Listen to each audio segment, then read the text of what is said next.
Somos uma comunidade que adora Jesus. Somos uma comunidade que ama uns aos outros. Somos uma comunidade que investe em todas as idades. Nossa missão: tornar pessoas descrentes em verdadeiros e frutíferos discípulos de Jesus. Nossa visão: ganhar fortaleza para Cristo. Seja bem-vindo à IBC, uma comunidade de esperança, amor e fé. Queremos estar sempre de braços abertos e esperamos que aqui você e sua família encontrem um lugar muito agradável e convidativo. Para maiores informações, visite nosso site www.ibc.org.br. Faça parte da nossa família.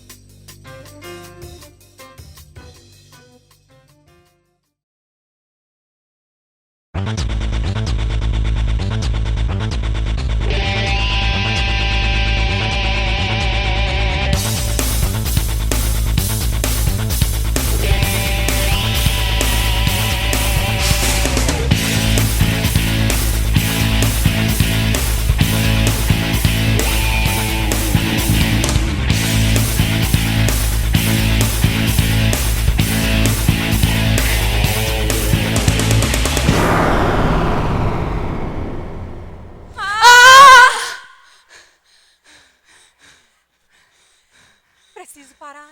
Preciso fazer isso agora. Não posso parar de forma alguma. 2, 3, 4 horas. O relógio, os minutos me perseguem. Eu preciso ir. Agora não posso parar. Horas, dias, meses, anos. Tenho que ir, tenho que fazer. Parar. Não, jamais. Vamos. Continue. Eles estão vindo. As metas, os prazos, as pessoas a serem atingidas, as agendas a serem cumpridas. Vamos! Qual é a minha motivação? Estou trabalhando. Todo trabalho é digno, não posso parar. Estou trabalhando. Então produza. Vamos! Corra! Vamos!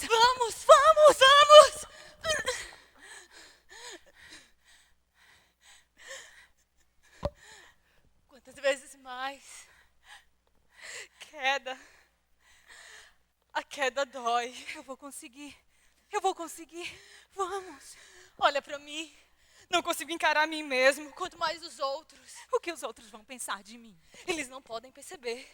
Que somos humanos? Que caímos? Por que não? Não somos super-homens. Porque tenho que aguentar. Aguenta. Eu não entendo o que eu faço. Não faço o que eu desejo, mas sim o que eu odeio. Não é verdade. Sou servo, sou discípulo, sou separado por propósito. Meu prazer é te servir, Senhor. Preciso fazer. Fazer o que a igreja espera de mim? Vejo outra lei atuando dentro de mim. Guerreando contra a minha vontade? Tornando-me escravo? Do tempo, do agradar aos outros, do fazer. Faço tanto e realizo tão pouco. Então faça, vamos, faça. Chega!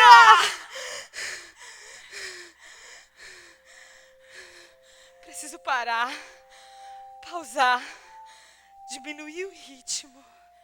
Aquietai-vos e sabei que eu sou Deus. Já decidi.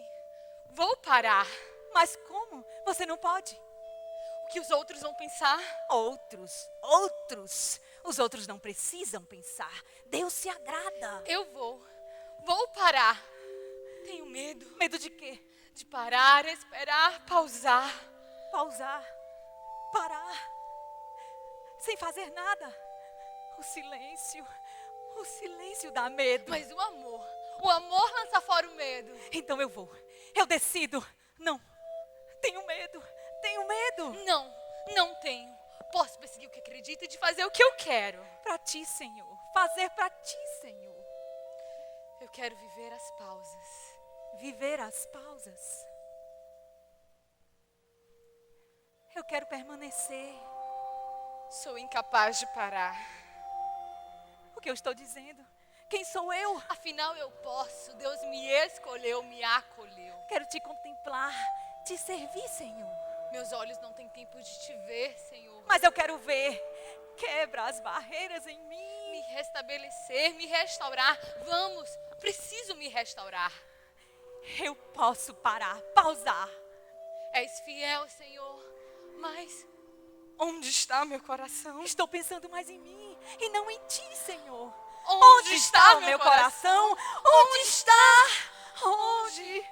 Onde está? Onde está? Onde? Onde está o meu coração? Onde está? Onde? Onde está?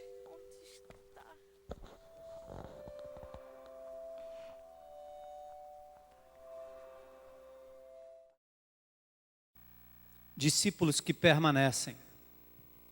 É interessante que quando a gente fala de videira, parreira, uva, suco, vinho, geleia, né, de uva, a própria uva em si, é óbvio que quando a gente pensa nessas coisas, nada parece ser tão importante quanto o resultado final de uma plantação de uvas.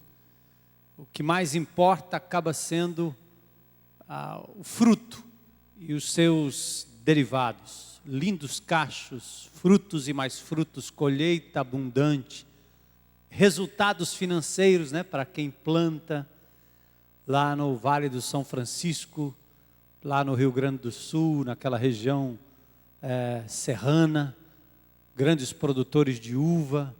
No Chile também há grandes produtores de uva lá em Vinha del Mar, lugares preciosos em que a produção obviamente traz muito lucro para os seus donos. Vinhos, sucos apreciados, né? Tudo parece impulsionar o investimento e a pesquisa, o estudo e o esforço do produtor. Como discípulos de Jesus, nós também recebemos dele uma incumbência, a incumbência de produzir frutos. Verso 16 do capítulo 5, fala de produção de fruto, o fruto que permanece. O verso 2 fala da produção de mais frutos. E também no verso 8 tem uma ênfase quando fala em muito fruto.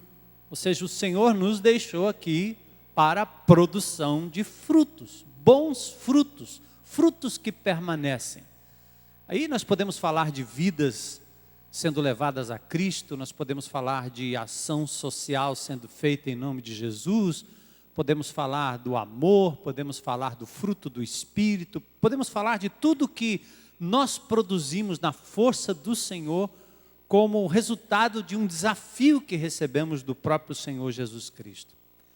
Mas a grande verdade é que na boa intenção de obedecermos a Deus, ou seja, sermos produtivos para o Senhor, e nos tornarmos úteis para o reino, nós vamos nos envolvendo em ministérios e corremos atrás de ferramentas, métodos, estudos, frequências, programas, e a gente começa a desenvolver técnicas, né, de evangelização, técnicas de restauração, tudo em função, na boa intenção, sem dúvida, de produzirmos para o Senhor muito fruto. Fruto de milagre, fruto de oração, fruto das vigílias, frutos que nós sempre buscamos para a vida das pessoas, nas crianças, nos jovens, nos adultos e assim por diante. E num certo sentido, nós vamos nos tornando tão ocupados com o fazer e com o produzir, que nós vamos nos tornando uma espécie de Marta da fé. Marta e Maria, duas irmãs, tinham um irmão chamado Lázaro. Quando Jesus visitava Marta em Betânia e Maria também, Marta estava sempre preocupada em fazer alguma coisa para Jesus. Aliás, pensando bem, você como dona de casa, imagine se Jesus fosse visitar você amanhã. O que é que você não faria na sua casa de preparação? A primeira coisa que você ia pensar seria arrumar a casa, preparar uma boa refeição, deixar a casa limpinha, ajeitar todas as coisas. Ou seja, quando a gente pensa na visita de Jesus, a primeira coisa que a gente vai pensar é em fazer alguma coisa para Ele. Eu sei como é, lá em casa é assim, quando eu cogito eu quero convidar um casal, vou levar um amigo, logo a minha amada esposa pensa rapidinho o que é que nós vamos oferecer. Eu digo, não precisa não, o que tiver aí, não pode ser assim. E homens sempre acham que, né, é tudo tão simples, né? Que tudo aparece do nada, né? Então a gente vai convidando, e vai convidando, e vai convidando. A mulher sempre tem aquela preocupação de preparar bem o lar para receber o visitante. E assim, na nossa intenção, de novo, de agradar a Deus e produzir o melhor para o Senhor, a gente corre de um lado para o outro. Eu visitei, da última vez que estive em Porto Alegre, fui até as Serras Gaúchas e visitei a vinícola Bento Gonçalves, aliás, uma vinícola em Bento Gonçalves. E lá eu, entrando ali pelos tonéis e vendo toda aquela apresentação, eu achei interessante que eles me mostraram toda a técnica de processamento, nos mostraram toda a técnica de processamento do fruto da videira. E aí essa técnica era capaz de gerar, e é capaz de gerar, os melhores frutos, os melhores frutos daquele processamento, que é o vinho e o suco. E a N variedade, eu não sou um enólogo, não sei exatamente o que é que significa a diferença entre tinto, seco, branco, não sei, preto, não entendo. Mas eu sei que a grande verdade é que eles me mostraram ali uma variedade de sabores e me mostraram uma variedade de produtos, e eu fiquei impressionado com tudo aquilo. Mas depois que eu saí de lá, e principalmente os dias que eu estava me preparando para o EPL, eu notei uma coisa engraçada. Eu entrei numa vinícola, num lugar onde trabalha com fruto precioso, e eu não vi uma uva. E também não vi nenhuma fotografia de um galho da videira. Eu achei interessante, né? Tudo era focado para o produto final. Não tinha nenhuma parreira com raízes, com troncos, com ramos, para sustentar a uva. E olha, eu quero dizer para você que isso é uma tendência nossa, né? Sempre pensarmos no produto final. Então, no próximo domingo, nós não vamos falar nada sobre produto final, sobre a uva. Só vamos falar sobre vinho. Também não vamos falar sobre ministérios, batismos, atividades ministeriais, apelos, técnicas de ensino, voluntariado, nada que nos permite celebrar o fruto que o Senhor mesmo produz em cada um de nós através dos nossos dons e talentos. Não é sobre isso que eu quero falar neste e no próximo domingo. Pelo contrário, o meu esforço aqui será em voltar para a base do vínculo. O vínculo entre galho e parreira, entre ramo e videira. Vínculo entre ramo e videira. É o lugar onde o permanecer no tronco principal é muito mais importante e vital para a produção de frutos. É o lugar onde, independente de haver ramificações, independentemente de haver frutos ou não, é aqui, neste vínculo do ramo com a videira, que acontece aquilo que de mais precioso, de mais importante pode acontecer com o homem de Deus e a mulher de Deus. É aqui que nós permanecemos em Cristo Jesus. Aqui é que está a ênfase no permanecer mais do que no produzir. O galho é feio. O galho não tem muita beleza. O galho, às vezes cortado, podado, mas é um galho onde a essência da nossa vida cristã se estabelece com a pessoa do Senhor Jesus Cristo. Independentemente do fruto que se produz, permanecermos para que corra a seiva, a vida, a essência do que somos, e também onde o árduo e fiel trabalho do viticultor acontece com maior intensidade. Eu quero dizer para você que essa ligação do permanecer é tão importante, porque o trabalho do viticultor, o trabalho do Pai, o trabalho mais profundo de Deus na minha vida e na sua vida, acontece exatamente aqui. Independentemente dos frutos. Os frutos são visíveis, são mensuráveis, são desejáveis. E a grande verdade é que tem muita gente que pode produzir frutos independentemente do tipo de árvore. Uva tem de todo tipo, em todo lugar. Fruto tem de todo jeito. Mas aquele fruto que permanece, aquele fruto que é de verdade, sintonizado com a ação do Pai, a seiva do Filho, o poder e a graça do Espírito, só acontece quando nós permanecemos nele, conectados nele. Queridos, a sociedade nos programou para uma frenética produção de resultados.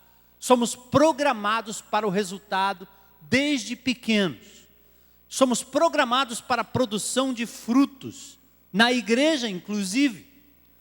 Aprendemos que nosso valor está agregado a quanto somos capazes de produzir. Somos apreciados pelos resultados visíveis e contabilizados.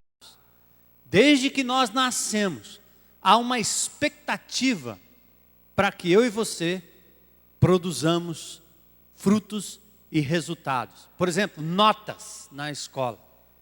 Tem que ser a melhor nota. Meu filho tem que ser o melhor aluno. Eu tenho que trabalhar para que ele tire a máxima nota e passe no vestibular em primeiro lugar, mesmo que isso signifique rasgar o seu emocional, acabar com o seu físico, mas eu não me contentarei enquanto meu filho não for o primeiro. Em tudo. O vestibular, ganhar dinheiro, sempre mais. Troféu, mais troféu, sempre mais. Mais músculos, mais força, mais sarado, mais esperto. Meu filho é o mais esperto, eu sou o mais esperto, ela deve ser a mais esperta. Sempre mais bebida, mais cerveja, mais cachaça, mais uísque, mais roubo, mais conquistas, maior pirataria, maior capacidade de exercer indiscriminadamente o poder, maior influência, mais status, maior visibilidade, maior na sua sensualidade, maior na aparência, maior nos resultados. Você pode imaginar comigo, desde que você nasceu, quanta pressão foi feita para que você fosse o número 1, e olha que nós não somos americanos, hein? Porque o americano nasce com essa doença de ser o number 1. Ele é o maior do mundo. Nós brasileiros já nascemos com a síndrome de terceiro mundo. Mas o seu pai e sua mãe não sabiam disso. E aí forçaram a barra para que você fosse o número 1. A gangue, o grupo, a classe, os amigos, todos lhe forçando a produzir algo que você talvez nem fosse capacitado para aquilo, ou nem quisesse, ou nem precisasse, mas você sempre teve que viver em função dos outros e da expectativa produtiva de tudo que lhe cerca. Enquanto somos programados para uma frenética produção de frutos, enquanto buscamos nosso valor nos resultados que contabilizamos, enquanto somos apreciados e remunerados pela quantidade de frutos produzidos, enquanto nos curvamos ou nos arrastamos às vezes com aquela sensação de inutilidade ante o peso da nossa limitação e dos nossos próprios erros, ou seja, quando você diz eu não sei, eu recebi um e-mail do Alex Dias Ribeiro, atleta de Cristo, ex-corredor de Fórmula 1, que estava agora durante o PAN, trabalhando como capelão, e ele me falou de um pugilista, que na sua primeira luta foi derrotado. E ele saiu dali, daquele momento, para retornar ao seu país, porque no PAN é assim, só mostram os que prevalecem, os que produzem resultados. Porque enquanto você vem com a delegação de 100 em conjunto, gritando, brincando e vibrando, os que perdem voltam para casa ou voltaram para casa sozinhos, amargurando a derrota. E esse pugilista, depois de ser derrotado no ringue, saiu de lá, na Vila Olímpica, ele decidiu que ia tirar a sua vida. Porque ele se achava imprestável, dado a pressão de vitória e resultado na vida daquele homem. Aquela era a luta da sua vida, a sua razão de ser e viver, de todo o esforço que ele fez durante os anos de preparação. ele foi derrotado e já não tinha mais razão para viver. Ao passar pelo local onde foi designado para uma capela, um local de culto e de encontro dos atletas de Cristo, ele ouviu o povo cantando um hino. E quando ouviu aquele hino, alguma coisa o atraiu, ele se acercou e o Alex conversou com ele e começou a falar sobre a sua própria vida. Alex Dias Ribeiro tem um testemunho de um homem que, a despeito de não ter ganho nada na Fórmula 1, ganhou o maior de todos os tesouros, o conhecimento de Jesus, a sua conversão, a sua vida eterna, e vive até hoje pregando a palavra de Deus aos atletas no mundo inteiro. Quando o Alex contou para esse homem a sua história, aquele homem descobriu que havia uma razão maior para viver, que não era produzir para ninguém, e nem precisava se preocupar em produzir para Deus, mas permanecer nele. Permanecer nele. E o depoimento diz que aquele homem entregou a vida a Jesus. Esse atleta voltou para o seu país com uma nova razão de viver.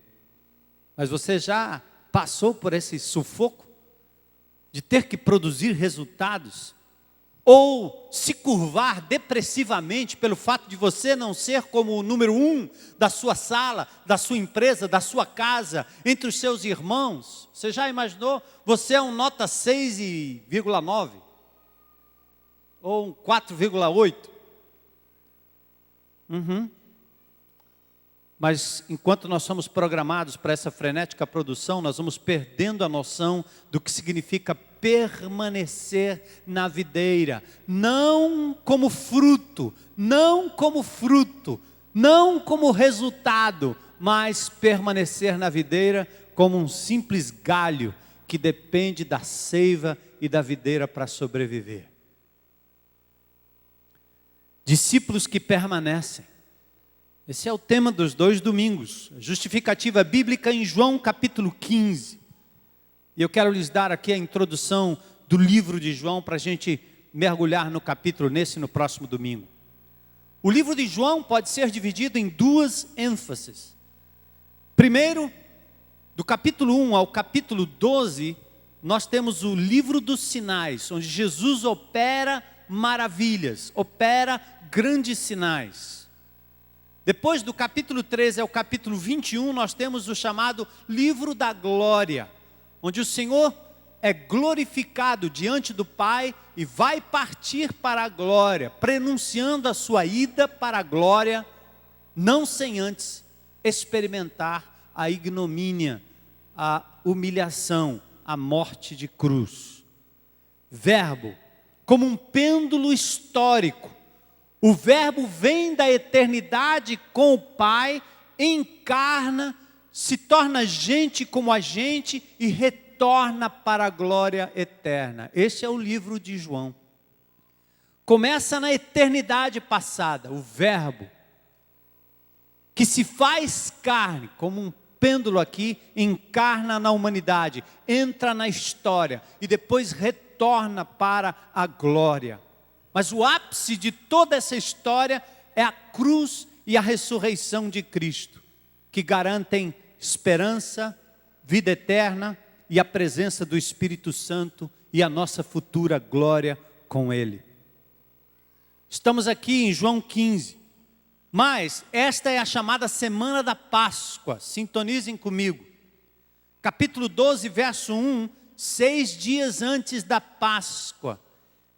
Jesus vai para a entrada triunfal em Jerusalém, no capítulo 12, verso 12. 5 dias antes da Páscoa, ele entra triunfalmente em Jerusalém. E na noite que antecedeu a Páscoa, Jesus ceia com seus discípulos no cenáculo, capítulo 13, verso 1. Jesus toma a ceia com os seus discípulos e anuncia-lhes a sua morte, enquanto lava-lhes os pés. Jesus anuncia a sua morte, ressurreição e ascensão. Também ele anuncia que vai, mas deixa o Consolador, o Espírito Santo. E ao final do capítulo 14, verso 31, Dê uma olhada comigo. Ele diz: contudo assim procedo, para que o mundo saiba que eu amo o Pai e que o faço como o Pai me ordenou. Levantai-vos, vamos-nos daqui. Jesus sai do cenáculo. O cenáculo era uma grande sala, era aquele alpendre, aquele lugar coberto, onde você gosta de fazer reuniões com a família, ou talvez colocar uma grande mesa ali para a ceia, uma grande sala, o cenáculo. Do cenáculo, o Senhor Jesus Cristo sai então, do lado leste da cidade. Ele vai pelo chamado Vale de Sidrom. Ele vai contornando o Monte Moriá, o local do templo, e vai em direção ao Monte das Oliveiras. Jesus sai do cenáculo, sai pela porta da cidade, vai pelo Vale de Sidrom. Aqui à sua direita tem o Monte das Oliveiras, o Jardim das Oliveiras. À sua esquerda, o próprio muro com a entrada daquele portão real, portão de ouro, por onde Jesus um dia entrará em triunfo. Betânia fica aqui do lado direito, e Jesus então sai do cenáculo com seus discípulos, caminhando para o Getsêmani, aquele lugar de sofrimento. Lá onde o Mel Gibson lançou uma espécie de lente cinematográfica para descrever os últimos momentos de Jesus e sua agonia no Getsêmani. Então, para você sintonizar onde nós estamos aqui no capítulo 15, Jesus então se levanta do cenáculo com os seus discípulos e vai saindo. E ao passar pelo Vale de Sidrom, ele passa por um local onde há parreiras, onde há videiras, plantação de uvas. João 15 parece combinar então com essas parreiras nas encostas do vale, a caminho do Monte das Oliveiras, onde fica o jardim do Getsêmani. Lugar de sofrimento, lugar de traição. No caminho, o Senhor pega um pedaço de ramo de oliveira e talvez ali ele pausa para ilustrar aos seus discípulos o que significa permanecer nele. E aqui nós temos um dos mais profundos ensinos de Jesus. O ensino que trata da relação entre a videira e os ramos, os frutos e o agricultor. Neste discurso, nós encontramos dois termos: produzir e permanecer. Produzir, verso 2, frutificar, feron carpol, dar frutos, produzir frutos. E permanecer, verso 4, é estar ligado, definindo a perfeita relação entre Deus Pai, Jesus, o Filho e nós. Jesus é a videira, nós somos o que, gente? Os ramos. E o Pai é o agricultor, o que cuida da sua vinha. Ele trabalha para que o fruto seja produzido em nós e através de nós. Jesus é a videira, nós somos os ramos, Deus Pai é o agricultor que trabalha para que o fruto seja produzido em nós e por nós. Agora vamos lá, a gente está começando a compreender melhor essa questão. Quando o nosso foco está apenas na produção e no fazer, nós vamos perdendo o melhor da nossa ligação com a videira. E na prática, vamos nos tornando autossuficientes, estéreis, vulneráveis ao fracasso moral. Quando o nosso foco está apenas na produção e no fazer, nós vamos perdendo o melhor da nossa ligação com a videira e vamos nos submetendo ao fracasso moral, ao fracasso espiritual. Você quer uma explicação do porquê o crente cai, porquê o homem de Deus tropeça, porquê a gente acaba pecando, porquê a gente acaba desobedecendo, porquê a nossa vida espiritual se torna infrutífera, estéril? Porque os frutos que às vezes produzimos são bichados, adoecidos. porque nós não estamos compreendendo o valor do permanecer na videira. Duas grandes verdades que eu quero deixar com vocês hoje à noite. Aliás, vamos para ela mesmo. Primeira verdade: é impossível um crente em Cristo Jesus, alguém que um dia aceitou Jesus como Senhor e Salvador, é impossível não estar esta pessoa na videira, ligado ao Senhor Jesus Cristo. Não só estamos nele, mas somos sustentados e erguidos por ele quando não estamos produzindo os devidos frutos. Creia e comprove no que eu estou dizendo. Volto a repetir. É impossível que alguém que tenha Cristo como Senhor e Salvador não seja um filho adotivo na família de Deus.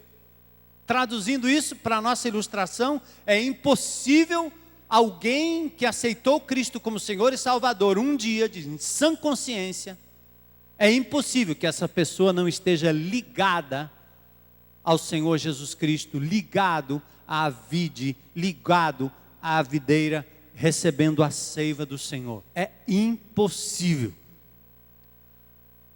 Agora você vai ler comigo o capítulo 15, verso 2.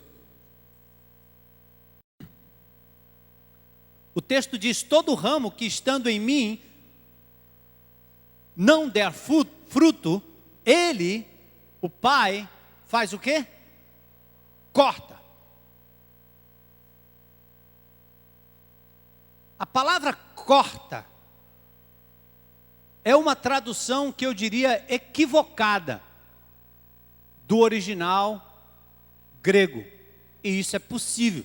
Você tem várias versões da Bíblia, e ao produzir uma versão bíblica, a despeito de você ter muita gente de teologia, da área de conhecimento bíblico, você tem a tendência às vezes de cometer um erro ou outro na forma de traduzir. Eu quero propor para vocês aqui um outro significado para essa palavra corta. A palavra cortar aqui, o verbo cortar, é uma tradução equivocada de airei, do verbo airo, que na verdade significa levantar ou apoiar. Confundida, obviamente, pelos que fazem a tradução, porque é muito parecido com o verbo airel, que quer dizer colher, cortar ou retirar. Isso eu tirei, por exemplo, de estudos na chave linguística de Heinecker e Rogers, da editora Vida Nova. Também na Enciclopédia Internacional. Segundo a enciclopédia, vinhas caídas eram levantadas à posição com cuidado meticuloso até que fosse sarada ou restaurada. Ou seja, o ramo que encosta no chão, embora ligado à videira, se torna improdutivo e precisa ser levantado, calçado, erguido e cuidado para voltar a produzir fruto. Então preste atenção aí. O que Jesus está dizendo aí no verso 2 é que todo o ramo que está improdutivo é porque ele, por uma razão ou outra, eu não tenho como ilustrar aqui, alguns dos ramos tocam no chão, na videira. Isso acontece. E quando eles tocam no chão, eles ficam sufocados pela umidade do chão, porque vocês sabem que essa planta se desenvolve através de uma você tem que montar como se fosse um suporte aéreo. Tem um nome técnico aí, alguém já... Como é que chama aí? Giral? Pronto, deve ser algum viticultor aí, né? Tá certo? Então o que faz? A parreira novamente, o tronco sai do chão, depois se divide. Cadê? Nós temos aqui a ilustração? Temos? Bora, me dá o slide aí. Vamos lá. Pronto. Esse tronco sai do chão e ele se abre normalmente em dois ramos maiores, né? Que nós temos a videira como a planta toda, a vide pode ser chamado também desse tronco maior que sai aqui por cima. Geralmente se divide em dois e é presa então nos arames, e a partir dali é que saem os pequenos ramos. Alguns desses ramos, logo no início, quando a planta começa a crescer, eles voltam a tocar no chão, parecido com aquela tendência de cajueira, né? E vai, daqui a pouco encosta no chão. Só que o cajueiro pega força e você parece que está nascendo uma outra árvore. No caso da videira, não. Então, o viticultor, quando ele chega ali, que vê aquele ramo precioso que está sendo sugado, tragado, afogado, sufocado pela terra e etc., o que ele faz? Ele simplesmente vai lá e levanta, calça, e às vezes até ele faz a poda, o corte de parte, para que novamente ele possa voltar à posição normal e produzir o fruto na data, no tempo certo. Quando eu e você estamos infrutíferos, de alguma maneira, caídos, de alguma maneira, desanimados, sufocados, o Pai, o agricultor, nos ergue, nos sustenta, nos leva de volta à posição de comunhão plena com o seu Filho. É um processo duro, lento, mas necessário. Deus não desiste de nós, assim como o agricultor não desiste daquele ramo que pode significar para ele frutos preciosos.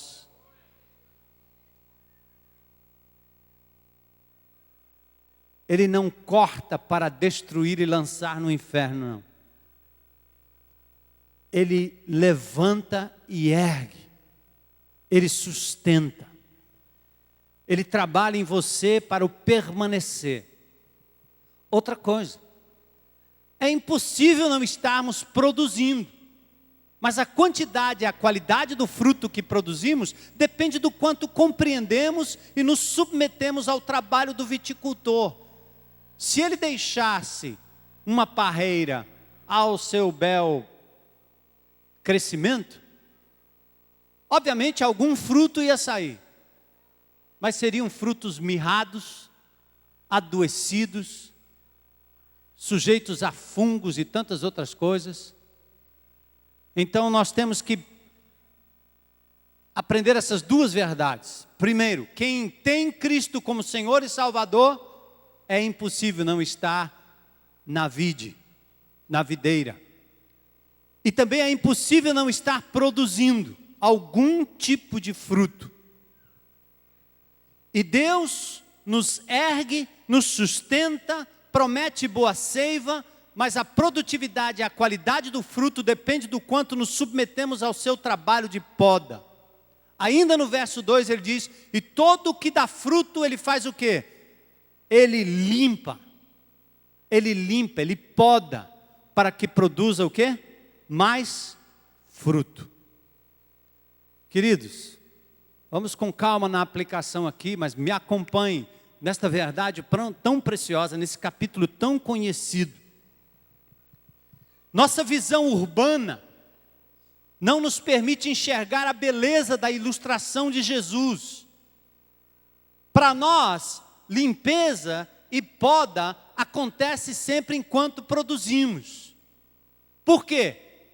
A vida não pode parar, não é verdade? Você não pode parar. O ministério não pode parar. Nós não podemos parar. As demandas não podem esperar. Tem muita gente precisando, não é, pastor? Tem muita gente doente. Tem muita gente quebrada. Tem muita gente nas drogas.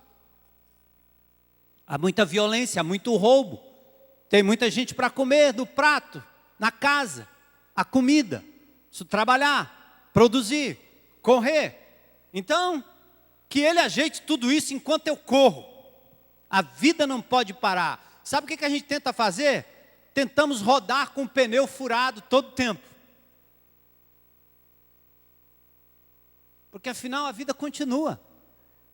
Eu sou crente mesmo? Então vamos rodar com o pneu furado. Se pudéssemos, nós trocaríamos o pneu com o carro em movimento. É ou não é? Se você pudesse dar um jeitinho para melhorar a sua relação com Deus, você gostaria de fazer isso correndo, ofegante no seu dia a dia, fazendo coisas, acordando cedo, saindo correndo, comendo rápido, indo para o trânsito, brigando com todo mundo, entrando no trabalho, sufocado de trabalho, voltando para casa, continua com o trabalho na cabeça, se não com a televisão todo o tempo, e você continua na sua roda viva. Nada de permanecer, mas produzir. E que se houver alguma poda, que ela seja feita enquanto eu estou correndo. Amados, o fato é que não dá para ser assim. Um pneu, quando roda sem ar, cria bolhas no aquecimento e fica imprestável. Você não vai muito longe e você pode causar um acidente feio. Deixe-me falar sobre a videira, para enfatizar de novo a importância do permanecer. A videira tem seus ciclos. Primeiro, o período de crescimento. Em geral, de agosto a dezembro, vai começar agora. É tempo de capina, tempo de poda verde.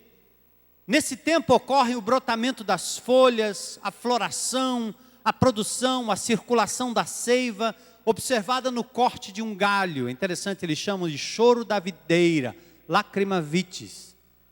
É exatamente o tempo em que a planta novinha começa a ser podada e a seiva está com toda a força. E ela derrama, quando do corte, uma espécie de lágrima que pode ser vista a olho nu. É a seiva vazando. Período de crescimento. Depois de dezembro a março tem o período de produção. Nesse período acontece a formação e o amadurecimento dos frutos. A queda das folhas é a fase da colheita. Ô fase bonita, ô fase linda.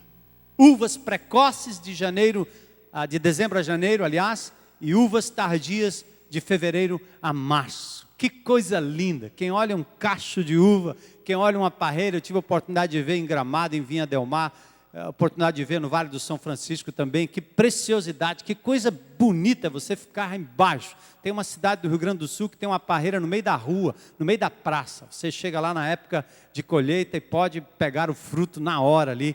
É uma coisa linda, fantástica. Você fica embevecido e quase passa mal de tanto comer uva. Ai, que bonito. Oh, glória, resultado, glória a Deus, amém, aleluia. Salvação, vidas transformadas, milagres do Senhor, Deus me livrando, Deus trazendo dinheiro para minha casa, Deus me ajudando, as coisas dando certo para mim, sabe? Aquela coisa que a gente gosta de ver, resultado, resultado, resultado, resultado, resultado. Mas tem um chamado período de repouso. Em geral, de abril a julho. Presta atenção nisso. Nesta fase, ocorre o que é chamado da hibernação da planta. A planta hiberna, ela dorme, ela descansa. É a fase em que ela perde as folhas e entra em estado de latência. É período bom para plantio de plantas novas, mudas novas, que não precisam nem podem produzir de imediato. É período bom para alimentação, adubação. É período bom para a poda seca dos ramos maduros, dos ramos antigos. Amados, preste atenção, a qualidade do vinhedo depende da poda anual que é feita na época em que a videira está em estado de hibernação. Brotos estéreis e ramos secundários são retirados, para que o mesmo número de ramos e gemas seja mantido. Assim, na época própria, a planta distribuirá a seiva de maneira equilibrada, dirigindo-a principalmente à produção do bom fruto. Olha, eu nunca vi uma coisa tão feia como essa aqui. Coloca a imagem lá de novo para mim. Essa é a época da hibernação. A planta está em estado de latência. E esse é o momento em que a atividade do agricultor é mais intensa para a cuidadosa poda dos raminhos, dos excessos. Época de corte. Época feia, né? Época que você passa e diz que coisa horrível. Onde estão os frutos? Época de pausa, de descanso. Época de receber do Pai o cuidado, o carinho. Época de permanecer. Quando Jesus fala que os discípulos deveriam permanecer nele, Jesus está falando desta pausa, dessa hibernação, dessa necessidade da gente valorizar esse momento mais do que aquele.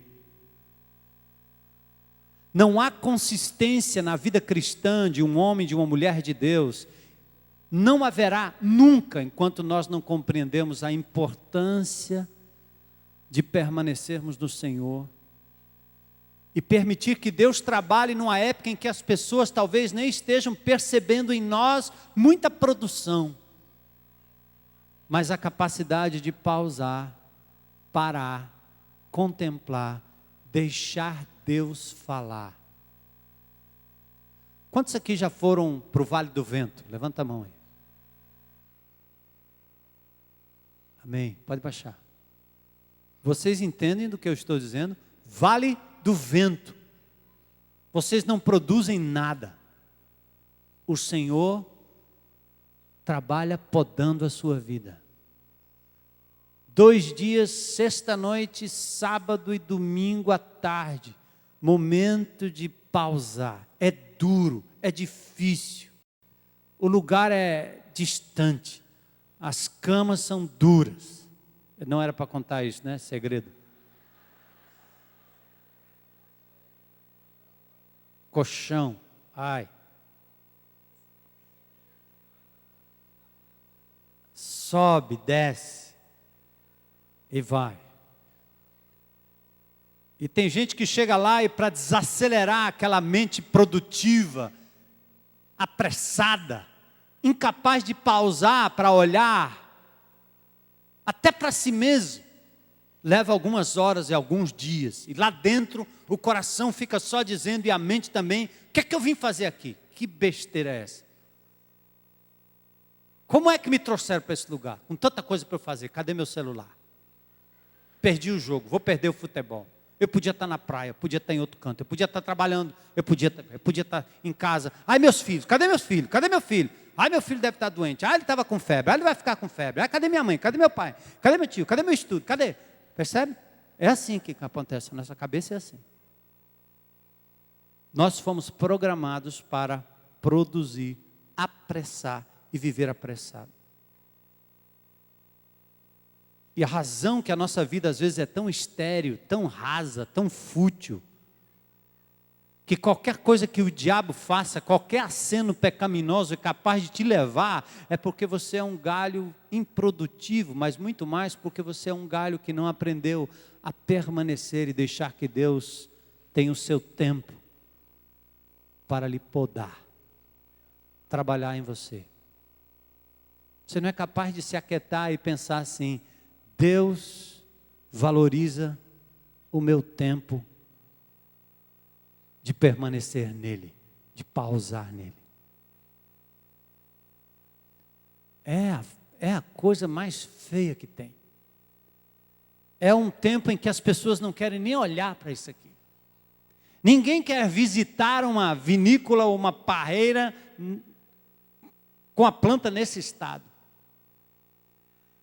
São as horas em que as pessoas menos querem olhar para você, porque você não está sendo produtivo. Essa é a hora em que o pai mais valoriza, porque o pai quer estar trabalhando na sua vida. Jesus disse que nós deveríamos permanecer nele. Quando é que você permite Que Deus apare os excessos de produção no seu ministério. O trabalho é duro, o período de repouso e hibernação é o período em que permanecemos à mercê das mãos e das ferramentas do agricultor. O trabalho é duro, há perdas, há dor, há cortes, há cicatrização, mas tudo se transforma em aperfeiçoamento e garantia de muito fruto e fruto que permanece. Sabe por que nós fracassamos na caminhada cristã? Nosso fracasso não está na falta de produção. Presta atenção aí, amado. O meu fracasso, o seu fracasso não está na falta de produção, mas na incompreensão do que significa permanecer sob os cuidados do viticultor. O Pai nos ergue para que produzamos algum fruto, mas Ele tem prazer em nos podar, limpar, para que produzamos muitos e melhores frutos. Mas quando é que permitimos a poda, se estamos tão focados na correria da produção? Permanecer onde e como? Por isso, nesses próximos dias, nós vamos falar sobre conexões espirituais. O desafio de buscar práticas espirituais corretas de vida e liderança que garantam a perenidade do chamado ministerial requer fé e obediência. Fé para crer onde estamos. Eu e você estamos na videira, estamos no Senhor. E temos que obedecer e praticar aquilo que somos. Somos ramos que precisamos produzir, sim, mas principalmente nós temos que aprender a permanecer nele. Embora a gente não negue a fé, nós vivemos tão pressionados e apressados e ocupados com o fazer e ganhar tempo, que não sobra tempo para praticamente permanecer em Deus. O novo slogan da indústria é a produção ininterrupta, 24 horas. Assim somos nós no ministério, na vida, no trabalho, num frontal desafio às leis da natureza e a nossa insana atitude que reflete um lema humanista. Nós estamos dizendo, sem o Senhor nós podemos tudo, todo o tempo, toda hora, quanto mais melhor. Apertamos o passo e nos interessamos mais nos processos industriais do ministério do que na quieta permanência junto à fonte de toda a seiva, sem a qual não há vida nos ramos e nem frutos para a eternidade. Nós vamos sair daqui hoje à noite com um desafio. E talvez eu não disse hoje, vou dizer no domingo que vem, umas formas e umas maneiras práticas da gente permanecer. Descansar, pausar, ouvir mais o que Deus tem para dizer. Quem já esteve no Vale do Vento já experimentou. Quem não esteve pode praticar isso como disciplina. Mas há disciplinas espirituais que precisam acontecer na minha vida. Disciplinas espirituais para a busca do Senhor, permanecer nele. Disciplinas espirituais que me conectam às pessoas que estão ao meu redor, com a capacidade de olhar para elas sem a televisão, sem a brincadeira, sem a piada, sem aquilo que nos distrai e nos mantém longe desse objetivo maior de Deus trabalhar em mim, permanecer nele. Então hoje a gente viu a maravilha dessa ilustração de Jesus. Ele diz: eu sou a videira verdadeira, vós os ramos. Todo ramo que está em mim, Ele vai levantar, vai podar, para que produza fruto, mais fruto, e fruto que permaneça. Eu queria desafiar você, independentemente de eu ter dito ou não aqui do como, mas a esta semana você ter tempo para pausar na presença de Deus, nem que seja só em oração, só na meditação, só olhando 10, 15 minutos para um lugar e dizer: Senhor, eis-me aqui, está aqui a minha vida. Eu não digo nada, eu só digo: eis-me aqui, Senhor, eis-me aqui. Poda, Limpa, Senhor. Age em mim. Eu parei para te ouvir. Eu parei para considerar que sem ti eu não posso fazer nada. Eu parei para te consultar, Senhor. Eu parei para compreender que essa roda viva está me levando a um desgaste louco, a uma correria que não produz frutos para a vida eterna. Eu tenho justificativas de monte para fazer tudo que eu faço, mas eu não tenho nenhuma justificativa para não permanecer mais tempo na tua presença. Simplesmente pausar. E depois disso vem um segundo estágio, quando você aprende a se relacionar com pessoas, a prestar atenção no que está acontecendo ao seu redor. Olhar no olho, honrar, amar, apreciar, se relacionar com profundidade. Você não pode fazer isso com todo mundo, mas você precisa fazer isso com alguém, com algumas pessoas. Você precisa perceber, enquanto nós estamos tão preocupados com o que vai acontecer amanhã, hoje, Deus já nos deu grande oportunidade, ou grandes oportunidades de permanecermos nele, de contemplarmos a natureza, contemplarmos a criação, as pessoas ao nosso redor, de darmos graças, de simplesmente pausarmos, deixarmos que ele renove a nossa mente, que ele enche o nosso coração. Todo descanso e toda pausa que nós temos hoje é o tipo da pausa que é mais trabalho do que qualquer coisa. Nós enchemos a nossa cabeça de diversão, entretenimento, distração, tudo isso para a gente não focar na videira, no Senhor, contemplar suas maravilhas. Meu desafio é que nessa semana você leve para casa essa ilustração da videira. Não é a produção que importa para Deus, é o seu permanecer na presença dEle esta semana. É valorizar aquilo que Ele valoriza, é permanecer aos seus pés, é andar com Deus de verdade. Andar com Deus não é produzir com Deus, não. Tem tanta gente que produz tanta coisa, até melhor do que o que nós produzimos. Deus usa até o descrente, lembra da pregação de Abacuque? Ele usa até o ímpio para produzir resultados no reino dele, se ele assim quiser. O que é mais importante para Deus não é o que você faz para Ele, é o que você é o quanto você permanece nele. Seu senso de valor não vem por aquilo que você produz, é por aquilo que você é. E para ser e compreender o que você é, você precisa permanecer, ficar quietinho na presença de Deus.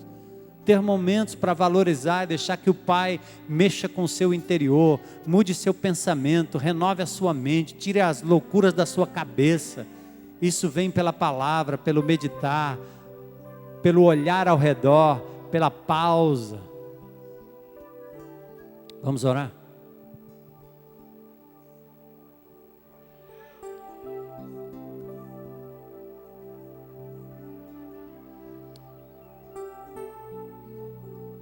Te adoramos, Senhor,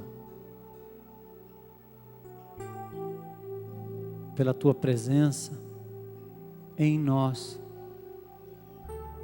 pelo fato de que o Senhor não desiste de nós, pelo fato de que o Senhor nos vê no chão, sufocados, Senhor, nos ergue com Sua mão poderosa, nos ama, nos limpa, nos purifica. Oh Jesus, Deus de poder, obrigado, Senhor, que na meditação dessa Tua palavra hoje, durante toda essa semana, o Teu povo descubra maneiras criativas, Senhor, travando agendas, vencendo o chamado daquilo que é supérfluo, Senhor, para estar mais e mais aos Teus pés. Te louvamos pela obra preciosa que o Senhor realiza em nós a cada dia. Pai querido, como é bom saber que o Senhor não só não desiste de nós, mas continua trabalhando na nossa vida, dia a dia, dia a dia. Pai, queremos apresentar esta igreja como uma igreja gloriosa, sem mácula nem ruga, para o teu Filho Jesus. Queremos ver, Senhor, nesta igreja a profundidade de pessoas que se relacionam com o Salvador de uma forma íntima, profunda, especial. E aí sim, Senhor, os frutos serão para a glória do teu nome, frutos que permanecem, frutos de poder, de reconciliação, de salvação, pois tu és poderoso para fazer isso e muito mais, Senhor. Glórias ao teu nome, Jesus. Glórias ao teu nome.